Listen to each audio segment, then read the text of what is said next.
Tonight we take you inside a federal prison to a bizarre courtroom drama where a dying Teamster boss makes a frightening admission, an admission of how the mafia controlled his union with threats of wiping out his family. They named my 2 children, my wife, and he said, "You'll be last." I had the side of my face beat in. Considering where I got stomped, I couldn't have, sex even alone. I've been told if I give this interview, I might get some concrete shoes personally, but it doesn't matter.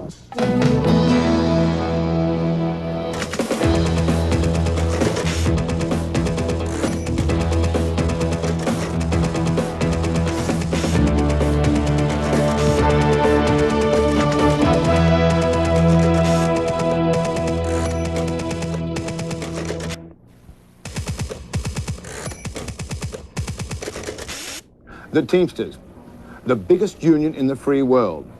More family paychecks are controlled by the Teamsters than any other union in this country. Now you're about to see a chilling videotape of a dying Teamster boss telling how the mafia was about to wipe out his entire family. Roy Williams also tells how he accepted an offer from the feds that he couldn't refuse. This exclusive videotape is the basis, the secret weapon that the federal government will use in their upcoming case to strike at the very heart of the biggest and sometimes most violent union in this country. And I was told that I wasn't cooperating with Nick.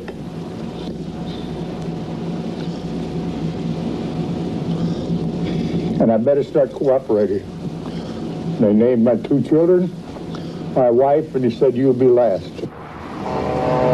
The International Brotherhood of Teamsters are the kings of the road, the biggest union and one of the most powerful forces of modern American life. But the kings of that vast empire have been crowned with violence, greed, corruption, and murder. A devil's pact with the mob. I heard a couple of car doors slam behind me. People came up behind me.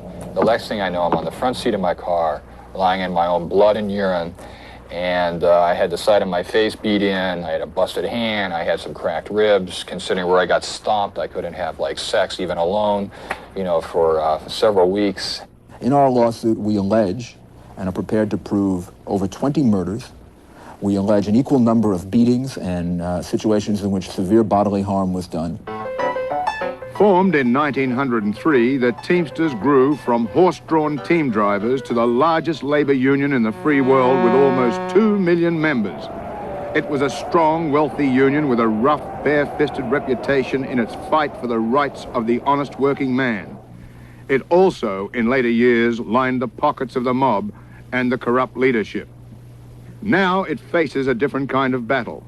The U.S. Justice Department, spearheaded by mob-busting U.S. Attorney Rudolph Giuliani, is challenging the executive board of the union. Not on the street, not on the highway, and not on the loading docks, but in the courtroom. This past July, the Justice Department finally was able to take action, filing a civil suit against the executive board of the Teamsters Union. Remember, it is the Teamsters Union.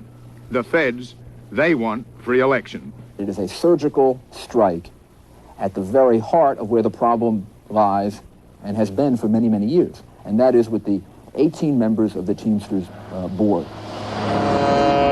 The feds have been trying to break the mob's stranglehold on the Teamsters for decades. Well, law enforcement hasn't been asleep all this time. In the late 1950s, for example, Dave Beck, who was then the president of the Teamsters Union, was investigated, indicted, convicted, went to prison. Jimmy Hoffa came in and things got worse. Hoffa was indicted, convicted, sent to prison. Frank Fitzsimmons came in and things got worse. He died in office. Roy Williams came in, he went to prison. Jackie Presser came in, and no one suggests that anything is any better within the Teamsters Union when he was there. The problem is that mere criminal convictions very often don't solve the problem, but have the opposite effect, driving the Teamsters deeper and deeper into the hands of the mob. But just how corrupt are they? We wanted to know, and we asked. On a scale of 1 to 10, just how much are the Teamsters controlled by the mob? I'd give it about an 8. Assuming 10 means totally controlled, I would say 10. It's not even, can't even evaluate on a scale of 1 to 10. We're not. The mob forgot about Roy Williams, the president of the Teamsters Union between 1981 and 1983. Why? Because in their parlance, he had one foot in the grave and the other on an ice skate. Now, that was a mistake, because old men don't like to die in jail. So he talked to the feds in this jailhouse videotape about how much he marched to a mobster's drummer. I was controlled by Nick. And I think everybody knew it because Hoffa told me that Nick was in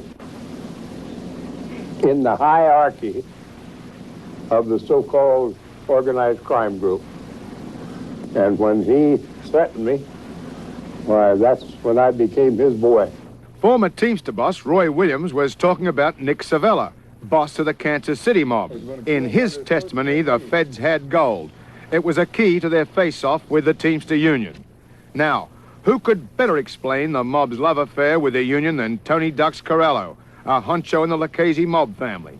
Tony Ducks and his lieutenant, Sal Avellino, were recorded by the feds who bugged their car. This black Jaguar was a most damaging witness. Listen, just listen to this incredible tape. Now you got the whip, you got the fucking... And this is what he tells me all the time. A strong union makes money for everybody, including the wise guys. The wise guys even make more money with a strong union. When Uncle Ducks and Big Sally went to the slam, the feds were joyous. But then Roy Williams, from his prison confessional, continued to talk and talk and talk. He talked about how the Teamsters pension fund was used as a mob bank. A bank that helped build so many fabulous night spots in Las Vegas and finance the agenda of the mob. Nick Savella had control of the pension fund, and by putting their man in Chicago, they would have control of it in Chicago. Do you know why the payments were started? They told me it was my share of the stardust. Stephen Kindred is a Teamster. Like so many thousands of Teamsters, he is honest. He's part of the New York chapter of the TDU. That stands for Teamsters for a Democratic Union. He wants to give control back to the men whose muscles strain at their work and take it away from the wise guys. It's incredible. $500,000. That's money worth fighting for. That's money worth hiring goon squads for. It's money worth taking the fifth before the President's Commission on Organized Crime. Dan Moldeo, the man you saw at the beginning of the story talking about his beating, wrote a book called Hoffa Wars, and the goons gave him a scathing literary critique. More than threatened. I've almost been killed about half a dozen times. Specifically what happened? I had a gun rammed down my throat in Detroit. Did a story about that. I got my ass kicked real bad outside of Chicago. What happens if you're a hood who gets too ambitious?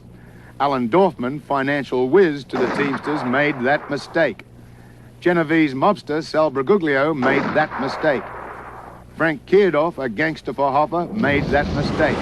And even the King of Kings, Jimmy Hoffa, did not listen to an offer he couldn't refuse.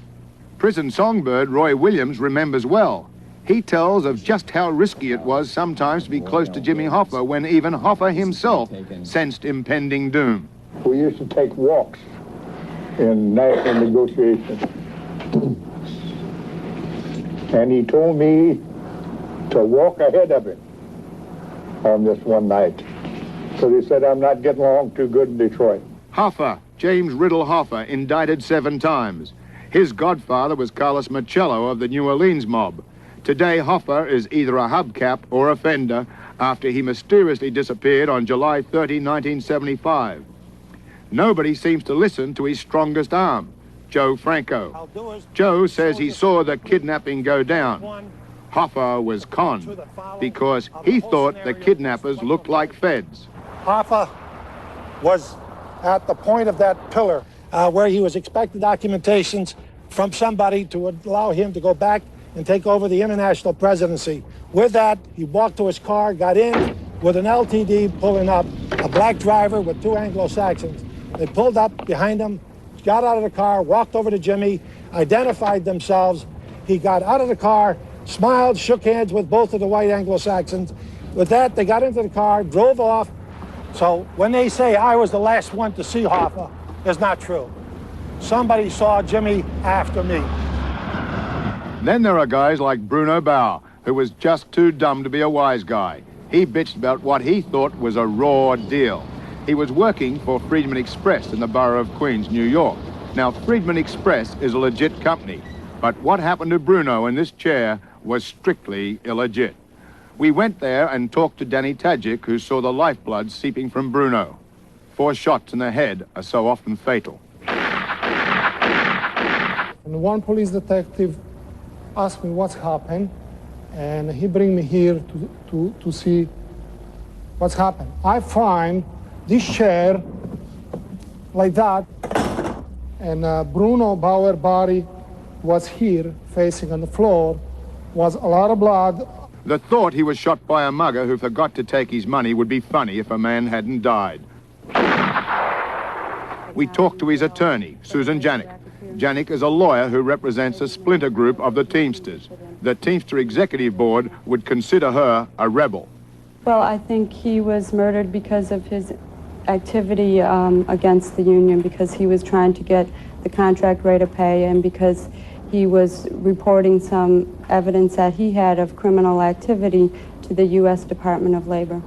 Bauer had told her of a union official who was taking bribes. One union official, Robert Arciolo, the shop steward at Bruno Bauer's local, said that the notion that any Teamster boss was on the take was crazy. Bruno Bauer believed that I was a phantom, that I was never here, and I never represented the men. I wasn't here for their grievances or whatever, which is a lie. The murdered man's attorney, she's a lady, and she doesn't fake fear.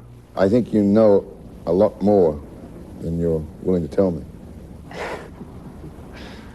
I know some. And former Teamster boss Roy Williams, the dying songbird, talks more and more. He knows a lot about threats, particularly from his boss, Nick Savella. I was told that I wasn't cooperating with Nick.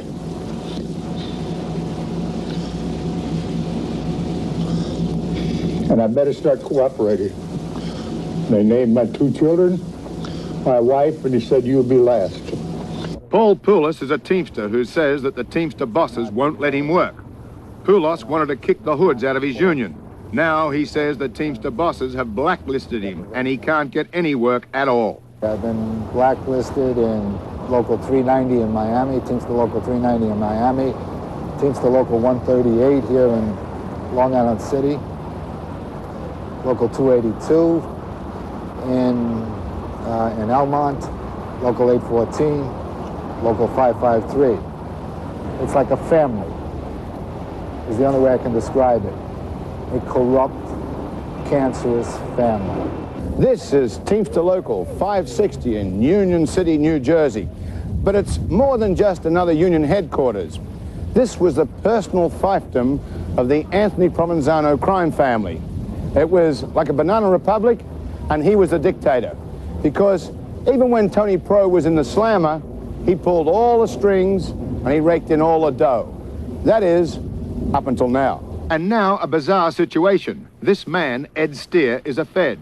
He put guys like Tony Pro in jail for most of his adult life. Can you believe it? Today, this Fed runs the Local 560, which used to be run by gangsters. That's the whole idea. He was put there by the government. People have a kind of naive Robin Hood view of racketeers, as though those racketeers are only going to steal from the rich and pass it down to the people in the union.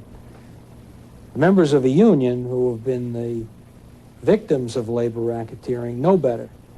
I've been told if I give this interview, I might get some concrete shoes personally, but it doesn't matter. They know that the racketeers don't steal from the employers, they steal from the members of the union. Top Fed Ed Steer knows he's not playing with a ladies' softball team.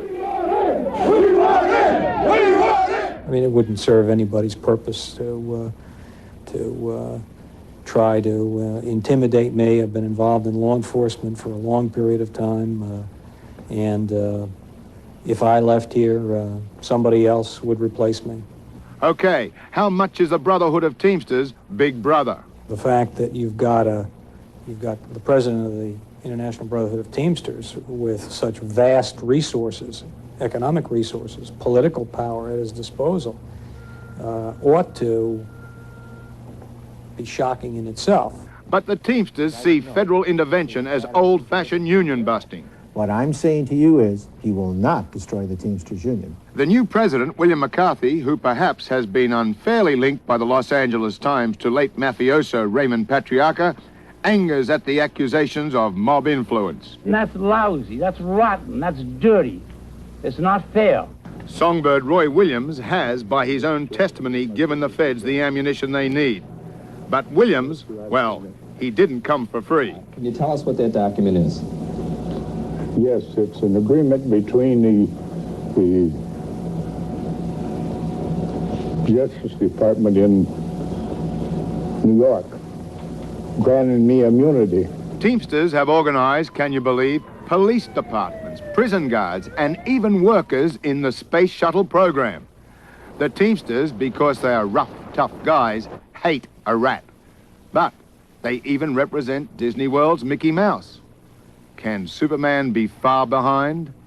Next February, the federal government will go to court against the Teamsters. And any day now, Roy Williams is expected to leave jail to die a free man.